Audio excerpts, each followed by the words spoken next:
dominate the stasis. Mama serpentine. I got a breathalyzer, and my body's clean. I've always been a fan of the Scott Pilgrim series ever since the vs. the World movie came out when I was just a wee lad. The movie fully took control of my young attention span with its unique arcade aesthetic, interesting visuals, weird but endearing characters, and bizarre narrative. Every moment in the movie was encapsulated, never relenting in showing how oddly unique it is in its hybrid nature, never letting a moment be dull or unimportant. There's a reason why I rewatched the movie well over 10 times in my life thus far, but we'll get back to that later, because Scott Pilgrim isn't just a movie, a video game, or a graphic novel, it's also now an anime. Yep, it always goes back to the weep shit. Scott Pilgrim Takes Off is an anime series that I really didn't think was going to be as good as it was. Not only does it subvert expectation with an extremely meta-narrative, but it also provides a lot of things I really wanted and didn't think I wanted in a Scott Pilgrim series. The first thing the series does significantly from the other media is that it is told from a very different perspective. The series starts with the character's typical story, the story of a 23-year-old lychee loser who for some reason always gets the girl, meets the girl of his dreams, and for some odd video game ass reason, he's made to fight her 7 evil exes for a chance at a happy ever after with her. Except this time, none of that actually happens. Scott, the supposed protagonist, is quickly taken out of the picture in the first episode alone, and the rest of the characters are unsurprisingly left shocked as they unaffectionately mourn his death and scramble to figure out what to do next. But as the series progresses with its wild, chaotic uncertainty, something even stranger starts to happen. The series doesn't suck. The cast begin to develop their own stories, motivations, and goals, and many of the previously ignored or overlooked characters get more in-depth as their histories are better displayed. And as we start learning more about these characters, we also learn they're all kind of assholes. Let's ignore the fact that the protagonist is a low-key predator who also sort of dated a 17-year-old. Apparently a 23-year-old dating a high schooler is frowned upon by society.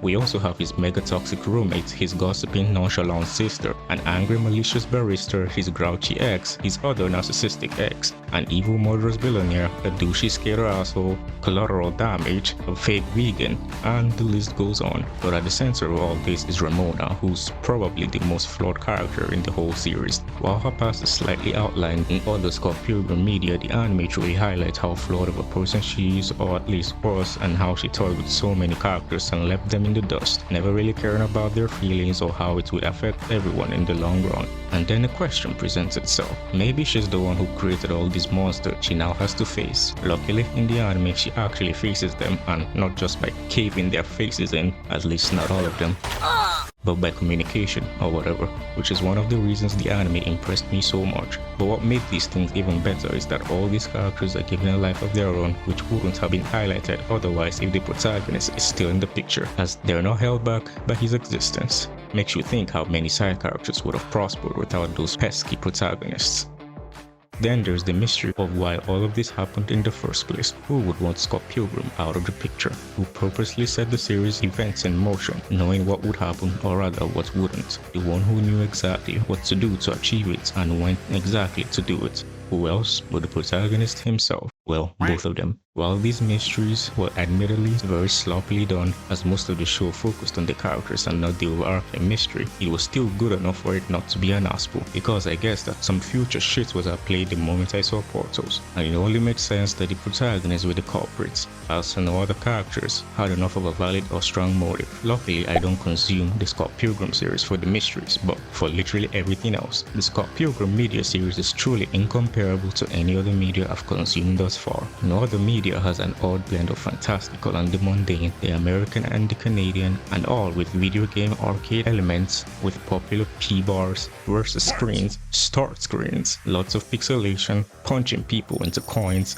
a virtual boy, that's not even, never mind, and much more. But the anime takes it above and beyond with its vibrant, colorful, and flashy aesthetic that's almost too cartoony to be called an anime, but isn't because it was produced by Devilman Crybaby and Dandadan Science Saru.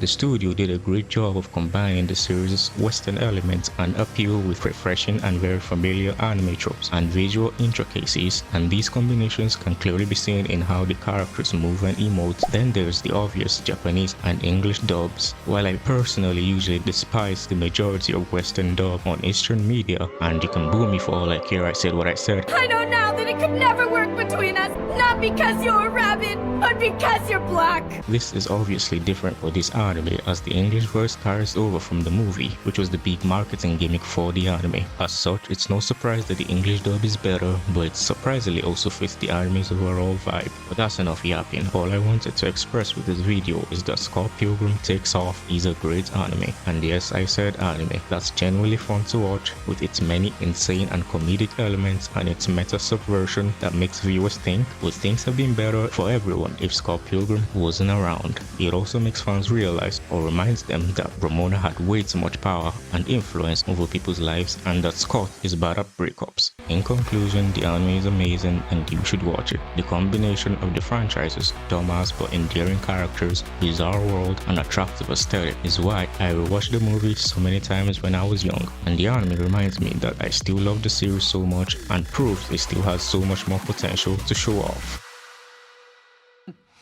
You get fat. No, why would I get fat? Bread makes you fat. Bread makes you fat? Thanks for watching this weird video. If you liked it, like and subscribe, and if you didn't, why are you still watching? Like, what the fuck? Leave.